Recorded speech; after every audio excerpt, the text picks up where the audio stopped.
Hey everyone, just a quick show and tell today of a little project I just finished and which may be useful.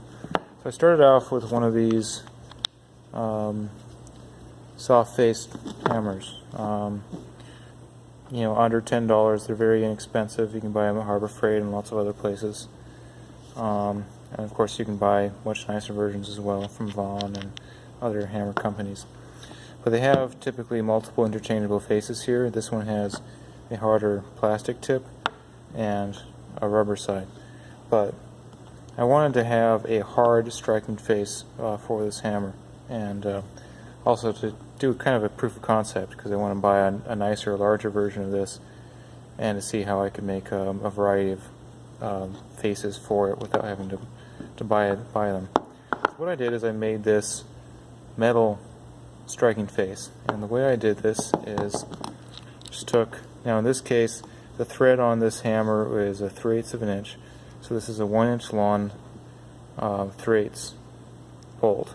I basically put it in, I just chose the size of bolt. This is a 3/4 inch nut, and then I just chose the length of this bolt so it would go all the way through the nut to the other side, and then I welded it here and I welded it from the other side and ground everything smooth. Now if you do this, I would warn you, don't weld on the inside until it gets up onto the threads that you need to use here.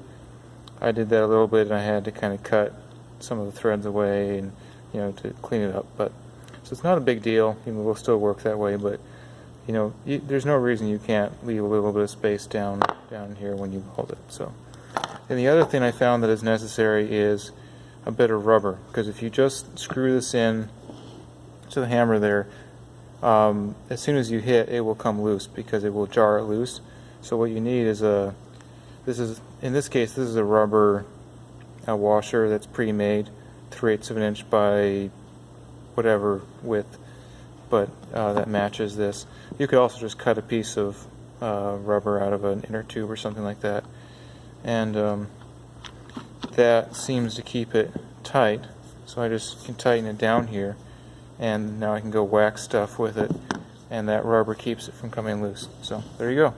Now I have a nice soft hammer side on one side, and a metal face for hitting punches and whatever else I need a hard face for on this side.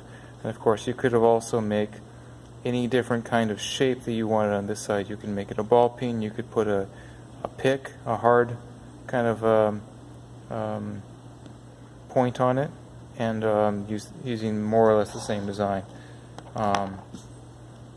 So this was kind of a proof of concept for those kinds of things, which I intend to do in the future. Thanks for watching, and have a great day.